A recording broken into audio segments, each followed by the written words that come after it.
Unverified reports and footage posted to social media appear to show Russian tanks being moved to areas that border Ukraine, including annexed Crimea and territories controlled by Moscow-backed separatists.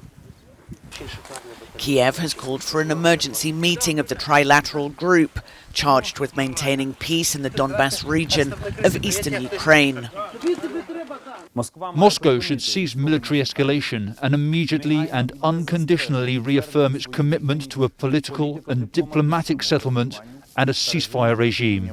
Our concern is predicated on Russian escalations and aggressions in eastern Ukraine. Of course, we would be concerned by any attempt on the part of the Russian Federation to intimidate its neighbors and our partners. Of course, Ukraine is among them.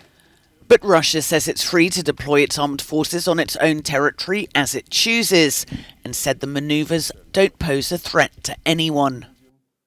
But Foreign Minister Sergei Lavrov warns against raising the stakes. On one hand, the confrontation has hit rock bottom, but on the other hand, there's a hope deep in my soul that we are dealing with grown-up people who realize that risks are linked to further escalation of this confrontation. The Pentagon says American forces in Europe are on standby in case of a potential imminent crisis.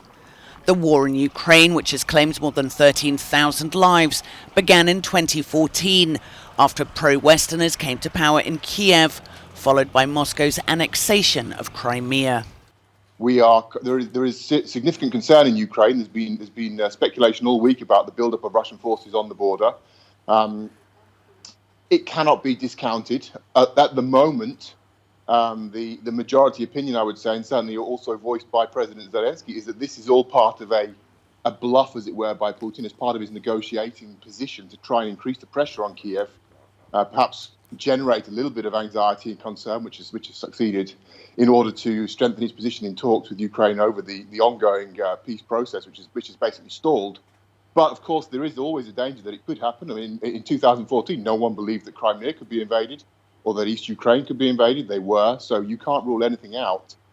If it were to happen, the most logical threat would be probably to the south of Ukraine, the so-called land bridge between the area of occupied East Ukraine that is held by Russia now and Crimea itself, an attempt to perhaps connect those two enclaves within Ukraine to create a more continuous mass of area controlled by Russia. So that would be the most obvious area. But frankly, we can't rule anything out at this stage.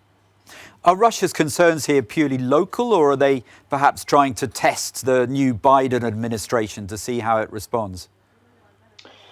Yes, that's certainly the assumption here as well. I think a lot of people feel that Russia is looking to see, to check the reactions of the Biden administration, to see how serious they are, whether they're ready to take a very strong stance in defense of Ukraine.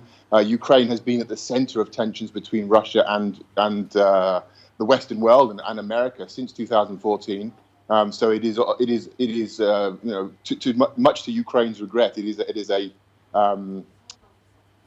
frequent feature that Russia will prod Ukraine to get a reaction from the West, as it were, in geopolitical terms. And I think also there's a personal aspect here that Putin is deeply aggrieved at being slandered by Joe Biden, being called a killer, and is looking for ways in which to strike back. Now, again, the logical place for him to do that is Ukraine.